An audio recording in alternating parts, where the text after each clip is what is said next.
오늘의 주요 뉴스 함께 살펴보겠습니다. 첫 번째 소식입니다.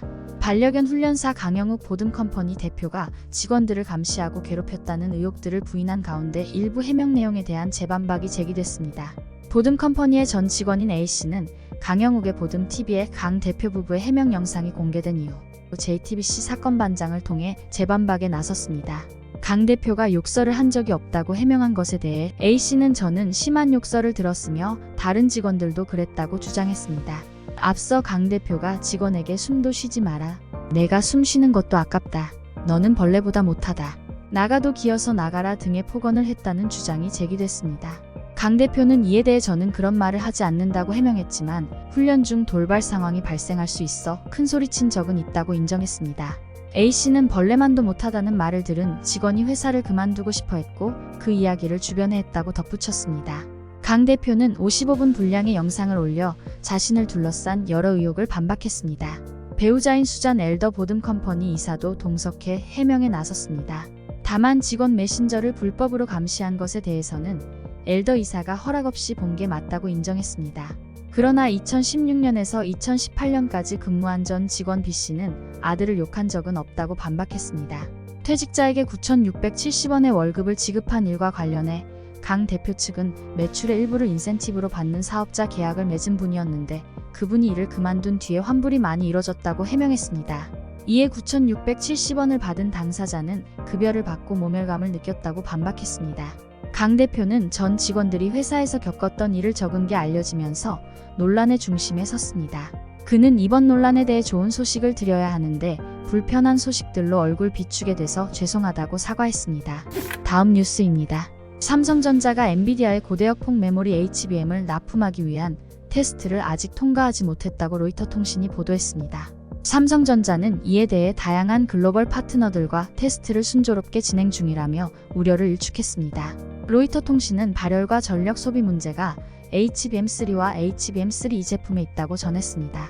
삼성전자는 지난해부터 엔비디아의 HBM3와 HBM3E 테스트 통과를 위해 노력해왔으나 아직 해결되지 않았습니다. 이에 따라 삼성전자가 HBM 분야에서 SK하이닉스와 마이크론 테크놀로지에 더 뒤처질 수 있다는 우려가 나왔습니다. SK하이닉스는 엔비디아의 HBM3를 독점 공급해왔고 마이크론은 HBM3 8단 양산을 시작했습니다. 이 보도 여파로 삼성전자의 주가는 장 초반 2%대의 낙폭을 보였습니다. 삼성전자는 HBM의 품질과 성능을 철저히 검증하고 있다고 밝혔습니다. 삼성전자는 HBM3 등 차세대 HBM 시장 선점을 위해 노력 중이며 지난달 HBM3 8단 제품의 초기 양산을 시작했습니다. 반도체 사업부문장은 전영현 부회장으로 교체되었으며 그의 핵심 과제는 HBM3E의 품질 테스트 통과와 성공적인 납품입니다. 다음 뉴스입니다. 한국 반도체 경쟁력의 미래가 걸린 경기용인 반도체 클러스터 건설 과정에서 전력 확보가 최대 난제로 떠오르고 있습니다. 삼성전자는 이를 해결하기 위해 자체적으로 전력 대책 태스크포스를 가동하기 시작했습니다. 용인 반도체 클러스터에 필요한 전력은 최대 10기가와트에 이를 것으로 전망되며 이는 원전 열기에 달하는 대규모 전력이 필요합니다. 신규 발전소 건립이 어렵기 때문에 서남해권의 풍력 태양광 재생에너지를 충남 태안 변전소에 모아 110km 떨어진 용인 반도체 단지로 송전하는 방안이 논의되고 있습니다. 그러나 수조원대의 송전선로 건설 비용이 문제입니다. 과거 삼성전자가 평택 캠퍼스를 가동하기 위해 23km 거리의 송전망을 구축할 때 약 4천억 원이 들었습니다. 한국전력은 수익자 부담 원칙에 따라 용인 반도체 단지까지의 송전망 구축 비용을 기업이 부담해야 한다는 입장입니다. 반도체 기업들은 매년 수조원대 전기요금을 부담하는데 송전망 구축 비용까지 부담하기 어렵다고 난색을 표명하고 있습니다. 정부도 문제 해결을 위해 고심 중입니다. 기획재정부, 산업통상자원부, 한전, 삼성전자 등은 용인 반도체 단지 전력난을 해결하기 위한 TF를 결성해 1-2주 내로 첫 협의를 시작할 예정입니다. 정부는 반도체 지원 방안을 언급하면서 기본 인프라스트럭처는 정부와 지방자치단체가 해결해야 한다고 강조했습니다. 다음 뉴스입니다. 중소건설사에 다니는 강모 씨는 올해 사실상 연봉이 깎였습니다. 건설 경기가 회복되지 않아 임금이 밀리기 시작했고 그의 월급도 동결되었습니다. 2달 전 아내가 출산한 강 씨는 돈 나올 구멍은 똑같은데 물가는 오르고 있다며 한숨을 쉬었습니다. 그는 임금 삭감 동의서에 서명한 사람들도 있어 감사하며 다녀야 할 처지라고 말했습니다. 올해부터는 도시락과 커피를 챙겨 출근하고 있습니다. 물가 상승으로 올 1분기 실질소득이 7년 만에 최대폭으로 줄었습니다. 기업 경기 불황으로 근로소득은 3년 만에 감소했고 실질 근로소득은 사상 최대 감소폭을 기록했습니다. 통계청에 따르면 올 1분기 가구당 월 평균 소득은 512만 2천 원으로 1.4% 증가했지만 실질소득은 1.6% 감소했습니다. 근로소득은 월 평균 329만 천 원으로 1.1% 줄었고 실질 근로소득은 3.9% 감소했습니다. 이진석 통계청 가계동향수지 과장은 물가만큼 소득이 늘지 않았고 기업 상여금 감소도 큰 영향을 미쳤다고 설명했습니다. 반도체 대기업에 다니는 윤모 씨는 올해 성과급을 받지 못했습니다. 반도체 수출 부진으로 회사가 적자를 내면서 성과급이 0%로 떨어졌기 때문입니다. 그는 대출이자는 계속 나가고 물가는 올랐다고 말했습니다.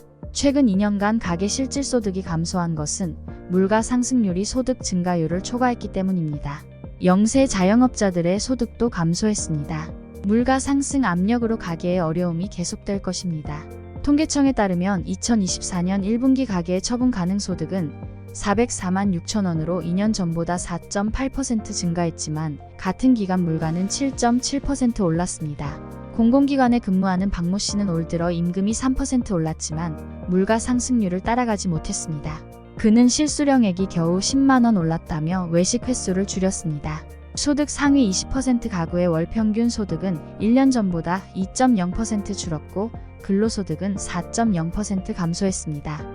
충북 청주에서 디저트 카페를 운영하는 한모 씨는 이달 순이익이 20만 원밖에 되지 않았다고 했습니다. 그는 가격 인상을 자제하고 있지만 손님이 줄었다며 가게를 내놓았다고 했습니다. 통계청 관계자는 1분위 자영업자들은 소득이 줄어들고 폐업도 증가했다고 말했습니다. 다음 뉴스입니다. 서울 강남 서초구와 용산구 등의 아파트 시세가 종전 최고가 수준까지 회복한 것으로 나타났습니다. 서울 전체 아파트 매매가도 전고점의 95%까지 도달하여 부동산 가격 상승세가 시장 전반으로 확대될지 주목됩니다.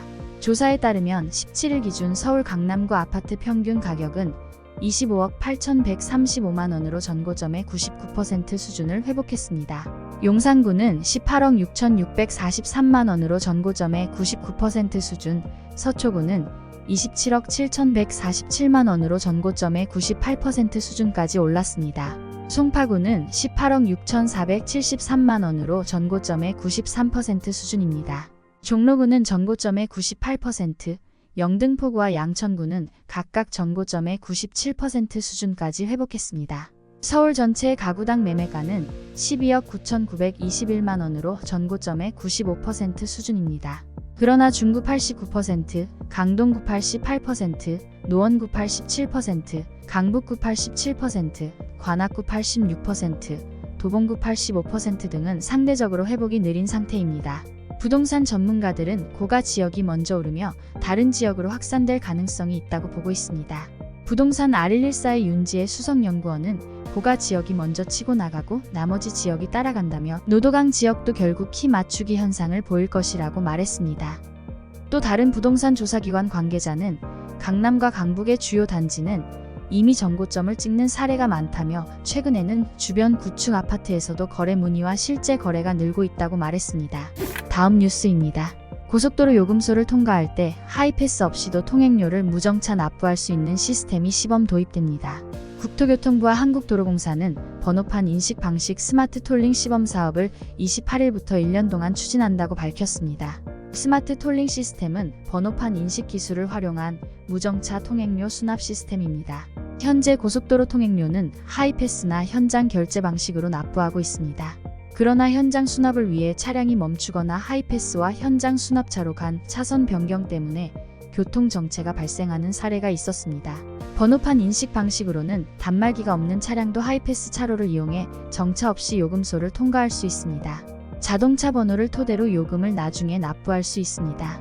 시범사업 대상은 경부고속도로 대왕 판교 요금소와 남해 고속도로 영암 순천 구간 요금소 8곳입니다. 번호판 인식 방식의 통행료 납부 서비스를 이용하려면 사전에 한국도로공사 통행료 누리집에 차량 번호와 신용카드를 등록하거나 자동차 운행일 뒤 15일 안에 한국도로공사 통행료 누리집이나 애플리케이션 등에서 자진 납부해야 합니다. 마지막으로 날씨입니다.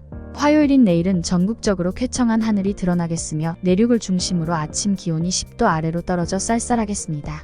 낮 기온은 다시 올라 서쪽 지역을 중심으로 25도를 웃돌 것으로 보입니다. 낮 동안에는 다소 덥겠지만 아침과 낮의 기온차가 크게 벌어질 것으로 예상되므로 건강관리에 유의하셔야겠습니다. 당분간 내륙은 뚜렷한 비 예보 없이 대체로 맑은 날씨가 이어질 전망입니다. 날씨였습니다. 오늘의 주요 뉴스는 여기까지입니다. 구독과 좋아요, 알람 설정은 뉴스 제작에 큰 힘이 됩니다. 시청해주셔서 감사합니다.